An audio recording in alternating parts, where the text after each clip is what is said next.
జిల్లాకు వస్తున్న సందర్భంగా పాత నల్గొండ జిల్లా సరిహద్దులో స్థానిక జడ్పీటీసీ ప్రభాకర్ రెడ్డి గారు, అలాగే మున్సిపల్ చైర్మన్ గారు, ఇంకా ముఖ్య నాయకులందరూ కూడా వాళ్ళ ఆందోళన వైసమ్మ ఆశీర్వాదం తీసుకొని పోవాలని చెప్పి వారి కోరిక మీద ఆడడం జరిగింది.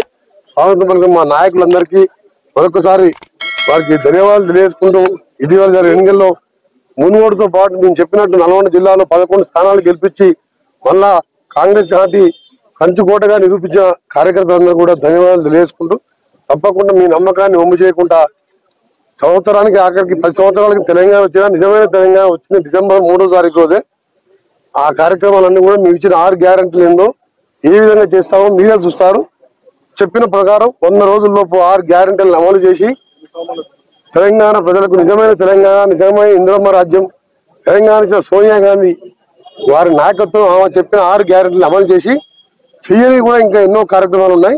అవన్నీ కూడా ముఖ్యమంత్రి గారితో చర్చించి ముఖ్యంగా నల్గొండ జిల్లాకు సంబంధించిన పెండింగ్ ప్రాజెక్టులు కానీ అవన్నీ పూర్తి చేసే బాధ్యత మా శాసనసభ్యులతో పాటు మేమందరం కూడా తీసుకొని 2 మంత్రులు సీనియర్ మంత్రులు ఉన్నాం. ముఖ్యమైన శాఖలన్నీ కూడా మా దగ్గర ఉన్నాయి. తప్పకుండా నల్గొండ జిల్లాని అన్ని రంగాల్లో అభివృద్ధి చేయడం నా లక్ష్యం చేస్తాం.